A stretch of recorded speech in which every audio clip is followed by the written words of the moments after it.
हाय दोस्तों, स्वागत है आपका अपने YouTube channel boost your brain with Dheeraj Shukla. दोस्तों, आज मैं आपकी क्लास में आपके इस YouTube चैनल में मैं आपके लिए लेकर के आया हूं संविधान का बहुत ही महत्वपूर्ण टॉपिक। जैसा कि आपको पता होगा कि मैंने इसके पहले पार्ट में आपको पढ़ा रखा है और बहुत ही शानदार ट्रिक से पढ़ा रखा था संविधान के सभी विदेशी स्रोत, यानी हमने किन किन देशों से क्या क्या लिया है। मैंने उस वीडियोस में सारे बात को बिल्कुल अच्छे तरीके से बता रखा है, जिसका लिंक आपको डिस्क्रिप्शन में मिल जाएगा। आप जाकर के वहां से वीडियोस को देख सकते हैं। आज मैं आपके लिए लेकर के आया हूं संविधान के चैप्टर का एक और महत्वपूर्ण टॉपिक, यानी संविधान में आप सब जानते हैं 395 अनुच्छेद, 22 भाग और 12 अनुसूचियां हैं, यानी जो हमारे सीबीएसई बोर्ड के बच्चे हैं 395 articles, 12 parts and 22 parts and 12 schedules. तो आप इस वीडियोस में बड़े ही प्यारे तरीके से अनोखे अंदाज में सारे भाग और अनुच्छेद को आप बड़े आसानी से पढ़ पाओगे। तो आइए फ्रेंड्स, हम बढ़ते हैं अपने आर्टिकल जो पहले भाग में आते हैं। जैसे कि आप जानते हैं 22 पार्ट्स होते हैं, यानी टोटल कुल 22 पार्ट होते हैं, जिनमें से हम अब पढ़ने वाले हैं भाग 1, यानी पहले भाग में पहले पार्ट्स में क्या होता है। तो आप देखिएगा कि पहले पार्ट्स में अनुच्छेद 1 से 4 तक आते हैं, यानी 1 से 4 तक का अनुच्छेद जो है वो भाग नंबर 1 में शामिल है। और अनुच्छेद 1 हमसे क्या कहता है कि भारत राज्यों का संघ है, यानी भारत एक ऐसा देश है जिनमें कई राज्यों को आपस में मिला करके बना दिया गया है। जैसे कि आप सब जानते हैं कि भारत में 29 राज्य होते थे, लेकिन वर्तमान समय में भारत में 28 राज्य हैं। यानी कि आप जानते हैं जैसे ही 35A 370 ये हटाया गया है यहाँ जम्मू कश्मीर से, तो हुआ क्या कि हटाने के बाद हमारी भारतीय सरकार ने इसको यूनियन टेरिटरीज का दर्जा दे दिया, इस राज्य से हटा दिया। तो जो 29 राज्य थे अब वो कितने हो गए, 28 हो गए। तो आइए बढ़ते हैं अनुच्छेद नंबर 2। अनुच्छेद नंबर 2 हमसे कहता है कि आप नए राज्यों को प्रवेश कर सकते हो, यानी आप जब चाहो भारत में नए राज्य बना सकते हो। तो नए राज्य बनाने का मतलब, जैसे कि आपने देखा होगा पहले होता था आंध्र प्रदेश, आंध्र प्रदेश को हाल ही में अलग करके एक नया राज्य बनाया गया तेलंगाना। तेलंगाना बनाने के बाद कुल 29 राज्य हो गए थे। तो वही जो होता है आंध्र प्रदेश को काट करके तेलंगाना बनाना और 29 राज्य हो जाना। तो अनुच्छेद 2 हमारा कहता है कि आप कभी भी नए राज्य का निर्माण कर सकते हो अपने अनुच्छेद 2 का प्रवेश यूज करके। जैसा कि आप जानते हैं कि भारत का सबसे बड़ा राज्य जो है जनसंख्या के आधार पर यूपी है। बात चल रही है यूपी को भी 4 हिस्सों में तोड़ने की, 4 हिस्सों में यूपी को भी तोड़ने की बात हो रही है। तो हम देख सकते हैं भविष्य में ऐसा हो सकता है कि राज्यों की संख्या और बढ़े, तो जब भी बढ़ेंगी अनुच्छेद 2 का इस्तेमाल करके बनेंगी। माय डियर स्टूडेंट्स, हम बढ़ते हैं अनुच्छेद 3 की तरफ। अनुच्छेद 3 हमसे क्या कहता है कि आप क्या करिएगा, आप जब चाहे तब नए राज्यों में या जो पुराने से अवस्थित राज्य है, यानी पुराने से ही हमारे बीच जो राज्य है, आप उनके नाम, उनकी सीमा में आप कानूनी रूप से परिवर्तन कर सकते हो। यानी संसद में बिल ला करके, कानून ला करके 2/3 बहुमत से आप चाहो तो किसी भी राज्य की सीमा, किसी भी राज्य के नाम, किसी भी राज्य के ढांचे को आप बदल सकते हो। तो भाग 1 जो है याद रखिएगा, ये राज्यों से रिलेटेड है, राज्यों से रिलेटेड है हमारा पहला भाग। तो आइए दोस्तों हम चलते हैं भाग नंबर 2 की तरफ। डियर स्टूडेंट्स, हम आते हैं भाग 2 की तरफ। भाग 2 क्या है, आप ध्यान दीजिएगा, ये अनुच्छेद 5 से 11 आता है। जैसे कि पहले भाग में 1 से 4 अनुच्छेद आता था, ठीक वैसे ही भाग 2 में उसके आगे यानी 5 से 11 तक आएगा। ये सारे अनुच्छेद जो है ना, ये हमारे नागरिकता, हमारे सिटीजनशिप पे डिपेंड करता है, यानी भारत का नागरिक कौन होगा। तो मैं आपको बता दूं कि संविधान के बनते समय जो यहाँ जन्म लिया हो, या जिसके माता पिता ऑलरेडी से भारत के नागरिक हो, या जो पहले से भारत में रह रहे होते हैं, वो सब के सब क्या होते हैं, भारत के नागरिक हो सकते हैं। उन्हें भारत की नागरिकता यानी सिटीजनशिप प्रदान की जाती है हमारे भारत सरकार के द्वारा। तो अनुच्छेद 2 भाग 2 नागरिकता, अनुच्छेद 5 से 11 में संपूर्ण नागरिकता का समावेश किया गया है। तो अब हम बढ़ते हैं माय डियर स्टूडेंट्स भाग नंबर 3 की तरफ। तो माय डियर स्टूडेंट्स, आइए देखते हैं भाग 3। भाग 3 जो है वो बेहद जरूरी है हमारे लिए, क्योंकि भाग 3 में अनुच्छेद 12 से 35 शामिल होते हैं और इन अनुच्छेद में हमें दिया जाता है मौलिक अधिकार, यानी वो खास अधिकार जो संविधान हमको प्रोवाइड करता है। हमारे मूल अधिकार यानी हमारे इंसानों के, हमारे भारत के नागरिक होने के भी कुछ अधिकार होने चाहिए। इन सारे अधिकारों का वर्णन जो है अनुच्छेद 12 से 35 में किया गया है। तो आइए स्टूडेंट बढ़ते हैं भाग 4 की तरफ। तो भाग 4 का जो ए है, भाग 4 का ए भाग हमारे लिए बेहद जरूरी है, क्योंकि भाग 4 ए ये अनुच्छेद 51 ए में है। अनुच्छेद 51 ए में है, तो हमें भाग 4 का ए, अनुच्छेद 51 का ए ही पढ़ना जरूरी है, क्योंकि हमारे एग्जाम में यहां से क्वेश्चन बार बार आते रहते हैं। भाग 4 ए के अनुच्छेद 51 ए में मौलिक कर्तव्यों का प्रावधान है। आप सब जानते हैं कि हमारे 11 मौलिक कर्तव्य है। अगर देश हमें कुछ स्पेशल अधिकार दे रहा है तो हमें भी भारत के प्रति कुछ हमारा भी कर्तव्य होना चाहिए। ये है हमारे मौलिक कर्तव्य, जिनकी संख्या 11 है, जिनके बारे में अगर आप कहिएगा तो मैं अलग से शॉर्ट वीडियो में मौलिक कर्तव्य और मौलिक अधिकार आपको समझा दूंगा। अनुच्छेद 51 ए में मौलिक कर्तव्यों का प्रावधान किया गया है। तो मैं आपको बता दूं कि जब संविधान बना तो उस समय ये मौलिक कर्तव्य हमारे संविधान में नहीं थे, लेकिन बाद में संविधान के 42वें संविधान संशोधन के द्वारा, जैसे मैंने बताया था कि ये संविधान का संशोधन साउथ अफ्रीका से लिया गया है, तो हमने क्या किया, संविधान को संशोधन किया। और संशोधन के पश्चात स्वर्ण सिंह समिति के द्वारा हमने इन मौलिक कर्तव्यों को अपने संविधान में जोड़ा, जिससे कि हमारा संविधान और मजबूत सा दिखाई पड़े। यानी अगर देश हमें कुछ अधिकार देता है तो हमें भी कुछ कर्तव्यों का निर्वहन करना चाहिए, हमें भी देश के प्रति अपना प्रेम दिखाना चाहिए। तो अब दोस्तों हम बढ़ते हैं अपने अगले भाग की तरफ। दोस्तों तो हम आते हैं अगले भाग यानी भाग 5 की तरफ। और दोस्तों मैं आपको बता दूं कि अगर मैं आपको भाग 5 और भाग 6 दोनों एक साथ पढ़ाऊं तो कहीं ज्यादा आपको बेहतर समझ में आएगा, कहीं ज्यादा आप बेहतर कंपेयर कर पाओगे और अनुच्छेदों को अच्छे से याद कर पाओगे। इसीलिए मैंने बोर्ड पर आप देखिएगा, एक तरफ भाग 5 जिसके अनुच्छेद 52 से 151 लिखा है, उनके महत्वपूर्ण अनुच्छेद लिखे हैं, और दाहिनी तरफ भाग 6 जिनके अनुच्छेद 152 से 237 मैंने दूसरी तरफ लिखे हैं। तो इनको आप कैसे पढ़िएगा, बड़े ही आसानी तरीके से मैं आपको समझाता हूं, एक बेहतरीन ट्रिक से मैं आपको समझाऊंगा, जिसे अगर आप ध्यान से पढ़ेंगे तो आपको अनुच्छेद याद करने में किसी भी तरह का कोई समस्या नहीं होगा। तो दोस्तों आते हैं भाग 5 की तरफ। तो मैं आपको बता दूं कि भाग 5 जो है वो देखिएगा केंद्र से जुड़ा है। किससे जुड़ा है?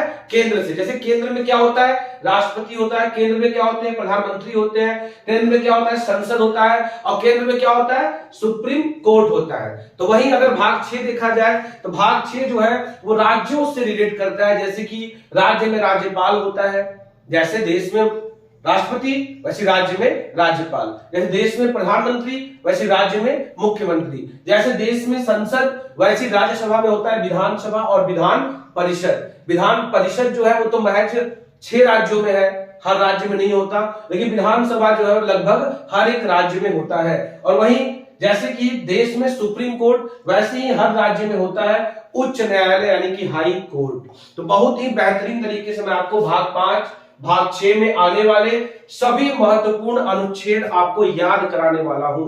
तो पहले देखिएगा कि भाग 5 52 से 151 शुरू होता है, जिनमें हमारे आते हैं सबसे पहले राष्ट्रपति।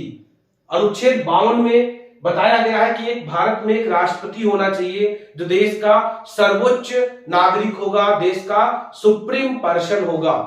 साथ ही साथ अनुच्छेद 53 में बताया गया है उनके कार्य और उनकी शक्ति, यानी वो क्या क्या कार्य कर सकते हैं और उनको कितना पावर दिया गया है।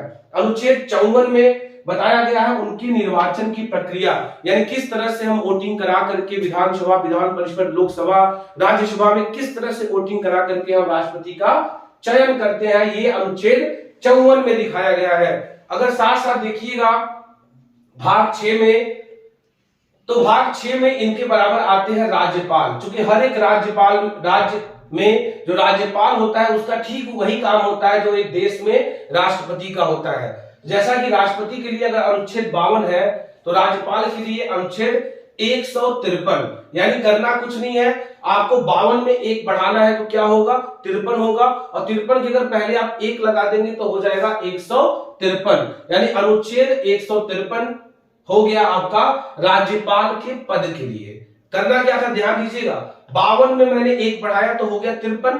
अब अगर मैंने एक बढ़ाया तो 100 के प्लेस पर भी एक बढ़ा दूंगा। जैसे देखिए 52 था आपका, 52 में मैंने एक बढ़ाया तो हो गया 53।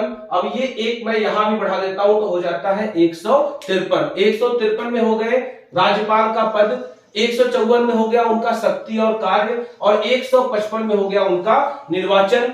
ठीक 52, 53, 54 जैसा ही आपका लगेगा 153, 154, 155 करना क्या था, एक एक जोड़ना था और वही एक दहाई की जगह पे सैकड़े की जगह पे आपको बढ़ाना था। तो निश्चित ही आपको याद हो गया होगा। साथ ही साथ हम बढ़ते हैं अगले पद जो कि होता है प्रधानमंत्री के लिए। प्रधानमंत्री आप जानते हैं कि भारत का एक प्रधानमंत्री होगा जो लोकसभा का सभापति होता है, लोकसभा के लीडर होता है, लोकसभा के द्वारा चुना गया होता है। तो प्रधानमंत्री का अनुच्छेद 74, अनुच्छेद 75 और अनुच्छेद 76 में उनका जिक्र है। 74 में उनके मंत्रिमंडल का जिक्र, 75 में उनके प्रधानमंत्री के बारे में जानकारी, 76 में प्रधानमंत्री का सहयोग करने के लिए एक होता है महान्यायवादी। समझ रहे हैं आप? 74 मंत्रिमंडल, 75 प्रधानमंत्री, 76 उनके सपोर्ट के लिए एक होता है महान्यायवादी। अगर राज्य में देखा जाए तो प्रधानमंत्री के इक्वल होता है मुख्यमंत्री। तो अगर आप इनके अनुच्छेद देखेंगे तो 163, 164 और 165। कहीं ना कहीं फिर से एक बार ध्यान दीजिएगा, अगर मैं यहां एक घटा दूं दोनों में से तो 4 में से एक 3 हो जाएगा, 7 में से एक 6 हो जाएगा, और अगर आप एक एक घटा रहे हैं तो उसके पहले एक जोड़ दीजिएगा। 4 में से एक गया 3, 7 में से एक गया 6, एक पहले जोड़िएगा हो जाएगा 163। वैसे ही 64 और वैसे ही 65। 63 में मंत्रिमंडल, 64 में मुख्यमंत्री और 65 में जैसे कि प्रधानमंत्री के पास महान्यायवादी होता है वैसे ही मुख्यमंत्री के पास होता है महाधिवक्ता जो मुख्यमंत्री की सलाह करता है। ये अनुच्छेद 165 में उनको अधिकार दिया गया है। तो निश्चित ही अगर आपको ये याद रहेंगे 52, 53, 54 तो इनमें क्या करना है, पहले एक एक बढ़ाना है तो ये हो जाएगा 53, एक आगे जब लगाइएगा 153, 54, 155। अगर बात करें प्रधानमंत्री की 74, 75, 76 इनमें आपको एक घटाना है और एक पहले लगाना है, यानी ये हो जाएगा आपका 3, 6 और पहले एक 163, 164, 165। फिर आगे बढ़ते हैं, भाग 5 में होता है संसद। आप सब जानते हैं कि संसद के 3 अंग होते हैं, राष्ट्रपति, लोकसभा और राज्यसभा। तो संसद जो है वो आर्टिकल 79 में होता है, 80 में होते हैं उनका उच्च सदन यानी कि राज्यसभा, 81 में होता है संसद का लोअर हाउस यानी कि लोकसभा। ठीक वैसे ही अगर मैं बात करूं राज्य में होता है विधानसभा या विधान परिषद। तो अगर मैं बात करूं तो आप फिर से इनमें से एक एक घटाइएगा, 9 में से एक घटाएंगे 8, 7 में से एक घटाएंगे 6 और उसके पहले लगेगा 1, 168। अगर आप इनमें से घटाएंगे एक एक तो 170, और ध्यान दीजिएगा कि 168 में विधानमंडल, 170 में विधानसभा और साथ ही साथ 175 में विधान परिषद होता है। विधान परिषद महज 6 राज्यों में होता है, क्योंकि विधान परिषद जो था पहले जम्मू और कश्मीर में था, जब जम्मू और कश्मीर को यूटी बनाया गया तो विधान परिषद वहां से हट जाता है। साथ ही साथ हम आते हैं देश में होने वाले सुप्रीम कोर्ट की तरफ। सुप्रीम कोर्ट आप सब जानते हैं कि दिल्ली में उसका मुख्यालय है, दिल्ली में वो है। दिल्ली में हमारा एक सुप्रीम कोर्ट है जो भारत के होने वाले सारे मामले, सारे क्राइसिस, सारे डिस्प्यूट्स को सॉल्व करता है। सुप्रीम कोर्ट का प्रावधान अनुच्छेद 124 में है कि सुप्रीम कोर्ट का गठन कैसे किया जाए, 131 में है सुप्रीम कोर्ट का अधिकार क्या क्या है, 148 में है कैग की नियुक्ति सुप्रीम कोर्ट कैसे करता है। साथ ही साथ अगर आप देखिएगा तो राज्यों में उच्च न्यायालय होंगे जो कि बताएंगे हमें अनुच्छेद 214 में कि राज्यों के लिए हाई कोर्ट का होना बेहद जरूरी है। मतलब हर एक राज्य के लिए एक हाई कोर्ट होना बहुत जरूरी है। फिर भी आप जानते हैं कि भारत में सभी राज्यों के पास हाई कोर्ट नहीं है। वही अनुच्छेद 216 में यह बताया गया है कि हाई कोर्ट का गठन कैसे किया जाए। तो बहुत ही अच्छे तरीके से आपने रिलेट किया अनुच्छेद 5 और अनुच्छेद 6 में आने वाले अनुच्छेदों को आपने रिलेट किया। राष्ट्रपति को उपराष्ट्रपति से, प्रधानमंत्री को मुख्यमंत्री से, संसद को विधानसभा से, सुप्रीम कोर्ट को हाई कोर्ट से। तो निश्चित ही आपको शायद बहुत ही आसान तरीके से याद हुआ होगा। तो आप एक नोट्स जरूर बनाइएगा जिससे आप पढ़िएगा, पढ़ते समय आप कोई भी गलती ना करिएगा। दोस्तों आप ध्यान दीजिएगा कि मैंने कुछ अनुच्छेद जो बोर्ड पे लिख रखे हैं आपको समझाए नहीं है, जैसे कि अनुच्छेद 61, इसमें महाभियोग की चर्चा है। महाभियोग होता है राष्ट्रपति को हटाने का प्रावधान, यानी आप राष्ट्रपति को कैसे हटा सकते हो। अनुच्छेद 63 में होते हैं उपराष्ट्रपति, जो राष्ट्रपति के गैर मौजूदगी में राष्ट्रपति का सारा कार्यभार संभालते हैं। साथ ही साथ ये राज्यसभा के अध्यक्ष भी होते हैं। 64 में बताया गया है कि राज्यसभा के सभापति कौन होते हैं? उपराष्ट्रपति होते हैं। कौन होते हैं? उपराष्ट्रपति होता है। तो आपको जानकर एक बहुत ही आश्चर्य होगा कि उपराष्ट्रपति जो है, उपराष्ट्रपति के लिए सैलरी नहीं पाता। उपराष्ट्रपति का कोई सैलरी का प्रावधान नहीं है। उपराष्ट्रपति को सैलरी मिलता है as the head of Rajya Sabha, क्योंकि वो राज्यसभा का सभापति होता है, चेयरमैन होता है, चेयरपर्सन होता है, उसका उसे पेमेंट मिलता है, उसकी उसे सैलरी मिलती है। उपराष्ट्रपति की सैलरी उसे नहीं मिलती है। साथ ही साथ आर्टिकल 73 में एक प्रोसेस है क्षमादान, जो कि बेहद जरूरी है। आप ध्यान दीजिएगा कि अनुच्छेद 73 के अनुसार राष्ट्रपति किसी भी व्यक्ति को क्षमादान दे सकता है। अंततः जैसे मान लीजिए कोई व्यक्ति हाई कोर्ट के बाद अगर सुप्रीम कोर्ट में भी दोषी पाया जाता है, उसको फांसी की सजा सुनाई दी जाती है, तो एक उसके पास आखिरी मौका होता है क्षमादान करने का। राष्ट्रपति के पास ही विशेष प्रावधान होता है, अगर उसे लगे कि शायद वो व्यक्ति सुधर सकता है या उसे कुछ भी अगर उसे बेहतर दिखाई दे, तो राष्ट्रपति उसे क्षमादान दे सकता है अपने अनुच्छेद 73 का इस्तेमाल करके। तो दोस्तों भाग 5 और 6 में कुछ और भी अनुच्छेद है जिन्हें आपका जानना थोड़ा जरूरी है। उसके बाद आप ध्यान दीजिएगा कि अनुच्छेदों को याद करने की जो श्रृंखला मैं बता रहा हूं, इस तरीके से मैं आपको तो सारा अनुच्छेद 395 अनुच्छेद आपको बेहतर तरीके से याद करा। माय डियर स्टूडेंट्स, आज मैंने आपको इस वीडियो में, इस क्लास में भाग 5 अनुच्छेद 237 तक आने वाले सभी महत्वपूर्ण अनुच्छेद, सभी अच्छे पॉइंट्स को पढ़ाया है। निश्चित ही आपको मजा आया होगा, समझ में आया होगा। आप एक नोट्स बनाइएगा, समझते रहिएगा। बहुत जल्द पूरा संविधान आपका होना है, जैसे कि संविधान का विदेशी स्रोत जो डिस्क्रिप्शन में है, संविधान के प्रमुख अनुच्छेद जो इस वीडियोस में पढ़ाए जा रहे हैं, इसका पार्ट 2 मैं बहुत जल्द लेके आने वाला हूं आपको बीच। तो बहुत जल्द आप जो है संविधान का हर एक टॉपिक, राष्ट्रपति का पावर, राष्ट्रपति के अधिकार को डिटेल में बता दूंगा मैं, प्रधानमंत्री के बारे में हर एक वो चीज जो बहुत ही जरूरी है, जैसे कि मूल अधिकार, मूल कर्तव्य, संविधान के प्रमुख संशोधन, ये सारी क्लासेस में आपके बीच लेकर के जल्द ही आऊंगा। और बहुत जल्द आप संविधान को अपना बना पाओगे, संविधान में पूरी पकड़ बना पाओगे और हर एक एग्जाम में आने वाले संविधान के क्वेश्चन को आप चुटकी में उड़ा पाओगे। बहुत ही ज्यादा मजेदार होने वाला आपका ये क्लास। और अब ध्यान दीजिए, हमारे चैनल बूस्ट योर ब्रेन को लाइक करें, कमेंट करें, सब्सक्राइब करें और अपने चाहने वालों तक पहुंचाते रहे। बहुत बहुत धन्यवाद।